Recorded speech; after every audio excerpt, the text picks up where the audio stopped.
Big developments on WWE World Heavyweight Champion Seth Rollins' injury status, with new reports suggesting that WWE is still evaluating the World Heavyweight Champion, but there is a feeling that he may require surgery. What will that mean for the World Heavyweight Championship and Rollins moving forward? Let you know all the details on that. Plus, Chris Jericho has announced the first wave of talent for the 2026 Chris Jericho's Rock and Wrestling Rager at Sea Cruise, but interestingly, no AEW talent has been listed. Is this the first indication that the first ever WWE Undisputed Champion is set to leave All Elite Wrestling and could potentially be on his way back to WWE? All this and more in this news update.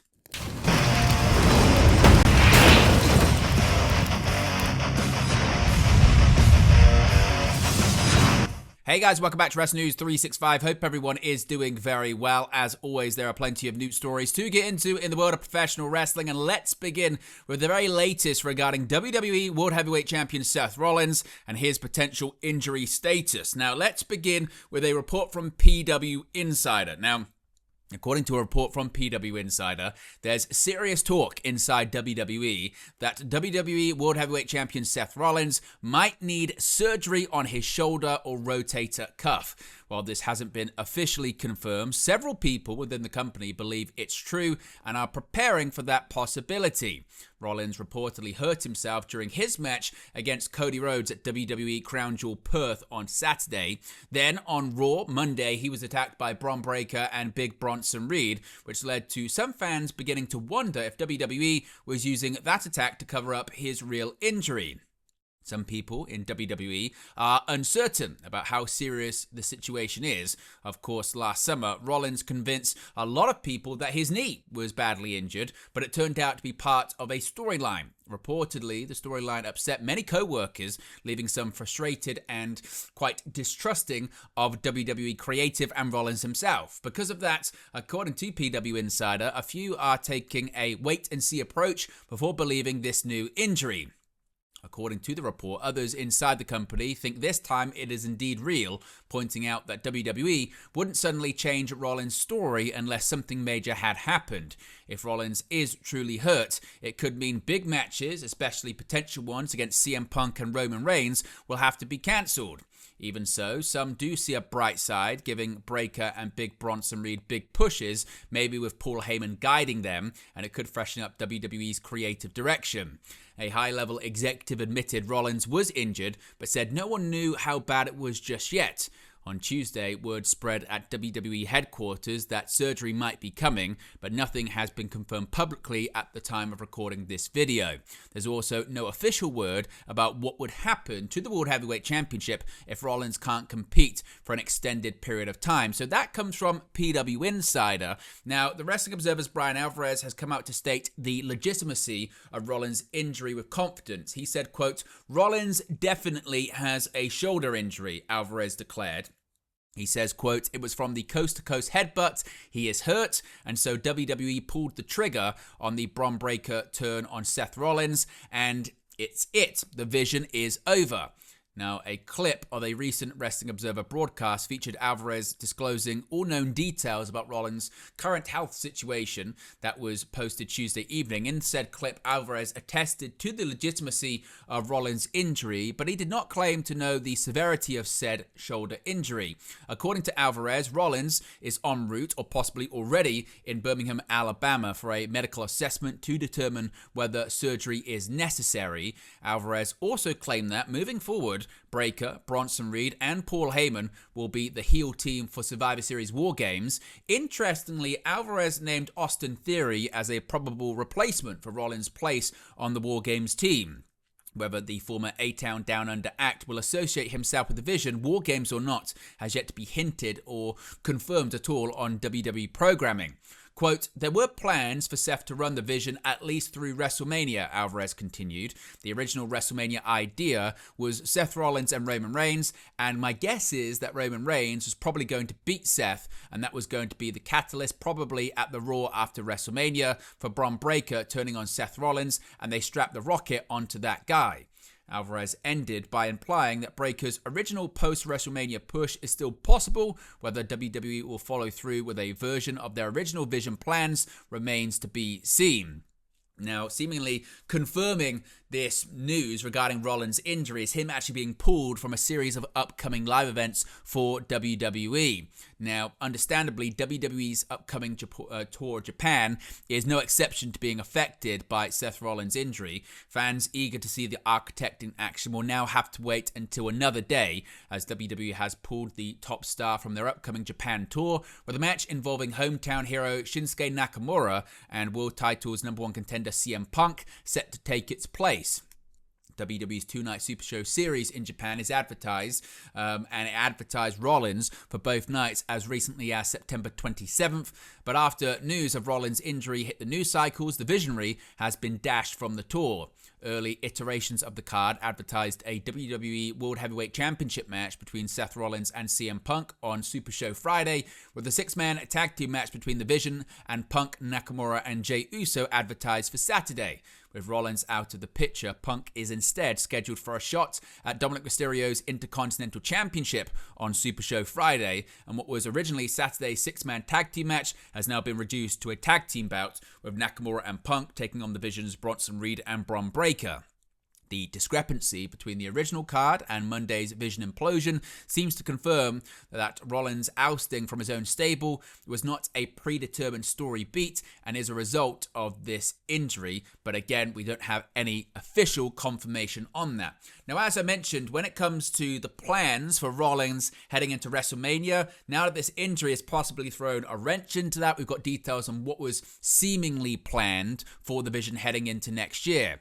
Now, it was expected that the Vision story, as I mentioned, would continue heading into next year, and with Rollins' return timeline unknown at this period in time, Dave Meltzer has provided additional details on the World Champion's injury and revealed who his planned opponent was for WrestleMania 42 in a recent edition of the Wrestling Observer newsletter. He said, quote, "Within WWE, among people who are not there, it's a shoulder injury, they think. They don't trust it. Seth Rollins was tentatively scheduled to wrestle Roman Reigns at WrestleMania. I don't know this, but I have been told enough times to where I expected that there would be a turn on Seth Rollins at some point, because the whole thing with this faction was not about Seth Rollins, it was Bron Breakker, and it was about making Bron Breakker into the next Roman Reigns. I doubt it was going to be this early." Now, along with Meltzer, PW Insider has also reported that many within WWE have questioned the severity of Rollins' injury. They remain skeptical about him being legitimately hurt because of what happened earlier this year. But it does look like this injury is legitimate. And of course, we'll have to wait and see how this does play out. Of course, to get any more details, we'll let you know in a future video. Now, a big development here when it comes to Chris Jericho and his AEW status amid rumors of an All Elite Wrestling exit for their first ever world champion. As noted previously, Chris Jericho's contract with AEW is currently set to expire by the end of 2025. Jericho has been absent from AEW since this past April. Jericho announced yesterday that next year's Chris Jericho's Rock and Wrestling Rager at Sea Cruise event will be taking place on November 7th to the 11th, 2026, and it will be starting in Miami, Florida, and traveling to Bimini, Bahamas. Jericho also announced the current talent scheduled to appear at this upcoming cruise. In an interesting note, no AEW talent were listed to be appearing on this upcoming cruise event. Past Jericho cruise events have featured several AEW talents. Current talent list for the 2026 Chris Jericho's Rock and Wrestling Rager at Sea Cruise includes the likes of Jericho himself, Jeff Hardy, Saraya, the Great Muta, Elena Black, the former Cora Jade in WWE, Ted DiBiase, Carlito, Shotzi Blackheart. You got Vampiro, Marcus Bagwell, the Blue Meanie. There's the likes of Indy Hartwell, AJ Francis, Katie Catanzaro, Lacey Lane, who is, I suppose, technically with AEW right now. We don't really know if she's actually officially signed to a contract or anything like that. But interestingly, no prominent AEW talents are listed there. So is this an indication of Jericho's future with AEW possibly ending at the end of this year? Of course, we get any more details, we'll let you know the status of the former Le Champion in an upcoming video. Let's go over to last night's WWE NXT and a big update when it comes to the NXT Championship. Ricky Saints threw out the challenge and Trick Williams accepted. Starting the October 14th episode of WWE NXT on the CW was the reigning NXT champion Ricky Saints. He went on to call out Trick Williams for bailing on him in the men's elimination match at NXT vs TNA Showdown. He proposed that Williams will face him at NXT Halloween Havoc. Williams accepted via video and said he'll face Saints on his own time. Later in the program, Williams attacked Saints and said he'll see him at Halloween Havoc. With that match being official, the title will be on the line on October 25th. Another match has been confirmed for Halloween Havoc. A singles match between Lexis King and AAA Latin American champion El Hijo Dr. Wagner Jr. took place on the October 14th episode of WWE NXT on the CW. Wagner Jr. secured the victory, and post-match, he called out NXT North American champion Ethan Page, who he's been at odds with. Page came out and said he talked to NXT General Manager Ava, and it was decided that Wagner Jr. would be facing him for the NXT North American Championship at NXT Halloween Havoc on October 25th. Wagner Jr. proposed that the match be a Day of the Dead match, which is an anything goes bout. So that match is also confirmed for the upcoming PLE. It was a return to WWE for Matt Cardona last night, but it wasn't a successful one for the former Intercontinental and United States champion. The October 14th episode of WWE NXT saw Josh Briggs go one-on-one with Matt Cardona. It was Cardona, the former Zack Ryder's first match under the WWE banner since 2020. Of course, he was released from the company that year. Their match came about when Cardona factored into Briggs not qualifying for the men's Team NXT team at NXT vs TNA Showdown. Briggs wanted a match against Cardona and got it. In the bout, Briggs ended up pinning Cardona to secure the victory. So Cardona returned to WWE but wasn't successful whilst representing TNA Wrestling. Speaking of TNA, the rematch is locked in between the Hardys and Dark State.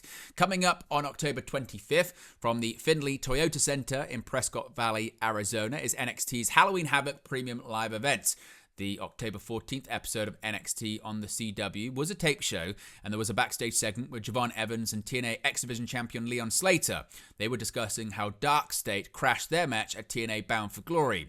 Coming into the frame were the current TNA World Tag Team and NXT Tag Team Champions, the Hardy Boys. The Hardys defeated Lennox and Griffin for the NXT Tag Team Championships last week at Showdown. Matt and Jeff stated that the rematch is taking place at Halloween Havoc.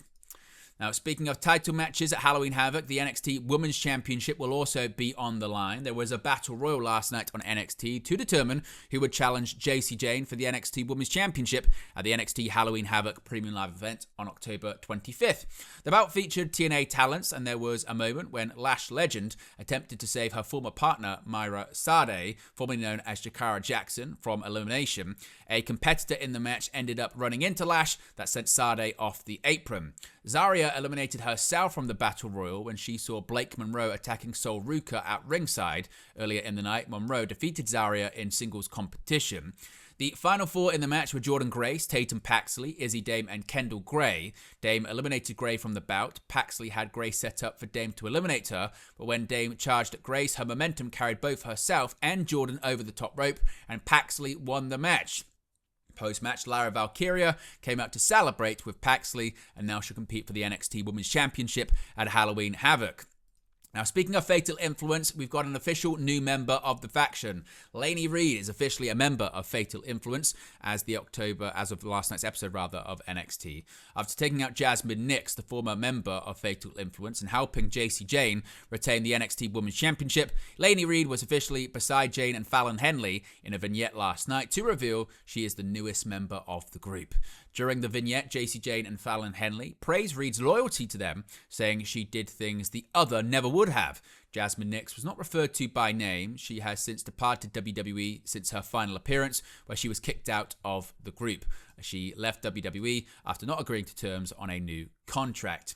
We saw a return last night on NXT. OTM is back on WWE's developmental brand. A triple threat tag team match took place on the October 14th WWE NXT involving Chase University, the duo of Hank Walker and Tack Ledger, and the Cullings, Sean Spears and Nico Vance. As the match was ongoing, Bronco Nima and Lucian Price, collectively known as OTM, arrived on the scene and took out all the teams in the match. The last time that OTM wrestled on television was in May 2025 when they defeated Chase University's Kel Dixon and Uriah Connors. OTM wrestled on October 3rd at an NXT house show in Jacksonville, Florida.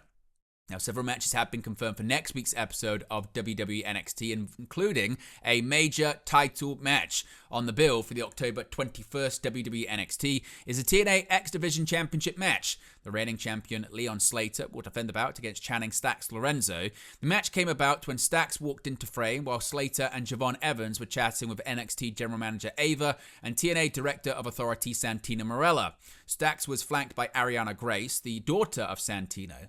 Santino then asked if his future son-in-law could get a title shot on NXT. Ricky Saints, of course, will be defending the NXT Championship against Trick Williams at Halloween Havoc, and they're set to have a contract signing next week. The returning OTM that we just spoke about are going to be in action against Hank Walker and Tank Ledger. In addition to that, a tournament is about to start next week for the opportunity to challenge for the Men's Speed Championship. The winner will challenge El Grande. The WWE Women's and Men's Speed Championships are now being defended exclusively on the NXT brand. A mini tournament has been announced to determine who will be next to challenge El Grande Americano for the Men's Speed title.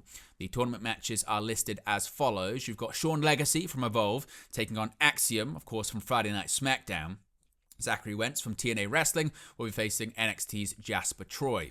The winners of those two matches will meet in a singles match, and the winner of that bout will go on to challenge El Grande Americano for the Men's Speed Championship. Now we have viewership information for last Monday's edition of WWE Raw on Netflix, of course the go-home show for Crown Jewel Perth. With Nielsen adopting a new way of monitoring ratings, wrestling viewership has become a hot topic once again recently, especially as ratings for WWE NXT, WWE SmackDown, AEW Dynamite and AEW Collision have gone down. Unaffected so far by Nielsen is WWE Raw, though the Red brand has had its own struggles over on Netflix, drawing a record low number of global views on September 22nd and September 29th, with a lower number seemingly likely for October 13th due to the show airing early in the morning from Australia. Fortunately, there was some good news for Raw for their October 6th episode. WrestleNomics reports that the episode drew 2.4 million global views over the course of 7 days. While still among the lowest numbers Raw has done since joining Netflix in January, the numbers were up from the record low 2.3 million views of the last two episodes. Also up was hours viewed, which rose to 4.8 million after being at 4.5 million the previous 2 weeks, also record lows. Despite Raw gaining viewership, it decreased in one key ranking. The Red brand slid down to 9th in Netflix's global weekly rankings, down from 8th. It is the first time Raw has been lower than 8th globally since the beginning of the summer, when the June 16th episode also placed 9th. The episode did better in Netflix's domestic rankings, placing 6th, up from 7th place on September 29th. Serving as the go-home show for WWE Crown Jewel Perth, Raw featured Roman Reigns challenging rival Bronson Reed to a match at the Big Show, with the two agreeing to face off in an Australian street fight. The show also featured the continuation of Io Sky and Rhea Ripley's rivalry, with Sky's former stablemates Kairi Sane and Asuka, and Maxine Dupree scored an upset countout victory over Becky Lynch in a match that some felt was the best of Dupree's career. Now, a big update on Def Rebel, and if you're not a fan of WWE entrance music right now, it's a good update. If there's one complaint fans have had about WWE over the past few years that hasn't gone away, it's the theme music produced by one Def Rebel. The music group became WWE's primary team for creating entrance music over the last few years, and have largely been seen by fans as inferior to past composers Jim Johnson and the CFOs. And through it all, WWE has stuck with them despite being aware of fan complaints, and some reports in the past suggesting WWE could be set to make a change. But recent news suggests a change could actually be coming. Body Slam Plus reports that Def Rebel is currently on their final contract with WWE, signaling that their collaboration with the wrestling promotion has an end date. However, when that end date remains unclear, as no timetable is known for when exactly Def Rebel's contract expires or if it can be renewed by WWE. This news comes as WWE have started to get their old entrance themes back, such as Shinsuke Nakamura, the Street Profits, and Kairi Sane. A report from WrestleVotes last Friday revealed that other superstars, such as Drew McIntyre and Sheamus, had been making requests to have their music changed, and it is believed that most talents in WWE have been frustrated with having little input in their music. As such, this news is seen as an attempt by WWE to quell any frustration in that regard. As for who would replace Def Rebel, it appears WWE may be going with the idea of using artists outside of the WWE umbrella to create new music for their stars. The promotion has already been in the midst of doing that recently, following collaborations with artists such as Mega Ran and more. Now, Mark Shapiro, the COO of TKO, is set to be deposed next month in the WWE shareholder lawsuit. WWE's merger with TKO might have given the promotion access to massive new streaming deals and ushered in Paul Triple H Levesque as the forerunner or head of creative. But not all shareholders were happy about Vince McMahon's sudden return to WWE and the quick sale of the promotion. According to a WrestleNomics report, TKO President and Chief Operating Officer Mark Shapiro is set to be deposed in the ongoing WWE shareholder lawsuit and will provide his testimony on November 18th, 2025. The class action suit, which was originally opened in November 2023, claims that McMahon predetermined the sale process and piloted WWE towards the deal with Endeavor, where Shapiro was one of the leading executives at the time. Despite this, the report clarifies that Shapiro isn't a defendant in the case and lists McMahon, Levesque, Nick Khan, George Barrios, and Michelle Wilson as the WWE board members who were all involved in the sale of WWE. Shapiro will likely be questioned about Endeavor's hand in allowing McMahon to retain control of WWE after the merger. In the case of McMahon, the former WWE chairman is set to be represented by separate counsel from the other named defendants. Like the other names who have already or will be deposed in the lawsuit, Shapiro's testimony won't be available to the public immediately, but will likely become available in the future. The dates of other known depositions include Stephanie McMahon, October 24th, Paul Levesque, November 4th, Vince McMahon, November 12th, Nick Khan, November 19th, and Ari Emanuel on December 2nd. Of course, if we get any more details on that lawsuit or the developments, we'll let you know in a future video. Now, Stevie Turner has addressed her WWE departure. Stevie Turner was released by WWE on October 10th. Turner was the WWE Evolve general manager and an assistant to NXT general manager Ava. She posted the following statement on social media saying, quote, "I wanted to give it a few days to process my feelings and deliver a genuine message. I'm overwhelmed with love and I'm so bloody proud of all I did as Stevie Turner. From working in NXT UK in my home of London to leaving it all and flying across the world and achieving a life goal by moving to NXT Orlando. I was 4D, a streamer, made history in the first ever TNA NXT match and became the Prime Minister of Evolve. I loved every second of everything I did, and despite not having the simplest journey, I'm proud I always gave 100% to everything presented to me. I have no regrets, no loss of love, just a heart full of gratitude and wonder for the future. I'm excited to keep working on feature film Welcome to Paradise with Crucible Films and show what I can offer to the world of voice acting/acting. And of course, I'm excited to lace my wrestling boots again. My one hope is that in all I've done, that I would have made my late tag partner Hana Kimura proud, because without her, I would have never had the confidence to push further for my dreams. See you soon." So obviously a very nice message there from Stevie Turner. Now, Turner was signed by WWE in 2021 as part of NXT UK, as she mentioned. She competed as an in-ring performer for NXT UK and WWE NXT Level Up. She was Jordynne Grace's opponent in June 2024 when Jordynne Grace competed on NXT as a TNA Knockout. She last wrestled in February at an NXT Live event. Now, an update on Elimination Chamber next year, and the location of the popular PLE has possibly been revealed. Seemingly, Elimination Chamber is headed to Chicago, Illinois in February. WrestleNomics reports that the annual event will take place on February 28th, 2026 in Chicago, Illinois. A reported venue, though, was not given. The Wrestling Observer was first to report the news. WWE has not officially announced the date or location for the event. This would mark the first Elimination Chamber to take place in the United States since 2021, when the event was held inside the Thunderdome. Saudi Arabia, Canada, and Australia have hosted the last 4 events. Chicago last hosted a premium live event in November 2023 with Survivor Series. Of course, the event marked the WWE return of CM Punk. Of course, we get any more details on that, we'll let you know in a future video. Now, more details on the WWE departure of Ridge Holland. Of course, his deal is expiring with WWE soon. Luke Menzies, formerly Ridge Holland, announced that his WWE contract will be allowed to expire on November 14th. Holland will be sidelined for the next 6 to 7 months and revealed that WWE will continue to pay for the rehab for his injury, but of course, he will not be able to work during that period due to being injured. Now, according to Sean Ross Sapp of Fightful Select, there were some fans who acted as if WWE paying the rehab was a good gesture. However, Rich Holland was injured while working a TNA booking that was a part of his WWE contract. Not paying for his rehab would have been a situation that likely led to a successful lawsuit on Menzies' part. Beyond that, reports emerged from the Wrestling Observer that Menzies was on NXT money, which according to Sean Ross Sapp is accurate. Fightful Select has learned that Menzies' original main roster deal was actually up in November 2024. He was offered a 1-year extension at about $200,000 less than what he had been making, and he accepted it.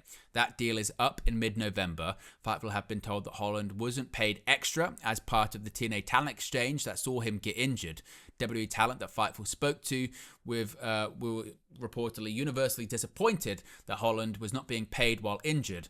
One veteran WWE male talent said that this would never happen pre-pandemic and that it is a significant concern for many of the roster. And finally, speaking of injuries, details on the significant amount of time that Kota Ibushi is set to miss after he was recently injured on AEW Collision. Kota Ibushi has announced it will be 2 years until he is able to return to pro wrestling, putting the former IWGP World Heavyweight Champion out of action until 2027. Quote, "My current condition, 1 year to fully recover, 2 years until I can step into the ring again. I believe in myself more than the doctors. I absolutely don't believe in that. I know I have amazing DNA that gives me the ability to heal," Ibushi wrote on Instagram. Of course, Ibushi suffered a broken femur on the October 9th taping of AEW Collision after he fell from the top rope to the outside during a match of Josh Alexander. Ibushi was quickly counted out, handing the victory to Alexander, and the 43-year-old was taken to local hospital soon after. Ibushi has suffered from several injury issues in recent years since he sustained a serious shoulder injury during the G1 Climax 31 final in 2021. That injury kept him out of action for 18 months, and he wrestled with a broken ankle and hand for Pro Wrestling Noah in January 2024, which would keep him out of action for several months as well. Should Ibushi be out of action until 2027, Ibushi will have only wrestled 23 matches in the 6 years since his G1 final injury. So there you go, guys, the latest pro wrestling news for you. Be sure to smash a like on the like button. Be sure to subscribe, bottom right-hand corner. As always, let me know your thoughts in the comment section below, and I'll speak to you again very, very soon. Hey guys, thank you for watching, listening, streaming, or however you come across this video today. Be sure to click on the video on the right there to watch our next video, or click the bottom there to subscribe, or the bottom right-hand corner. Thank you very much, and I'll speak to you again very soon.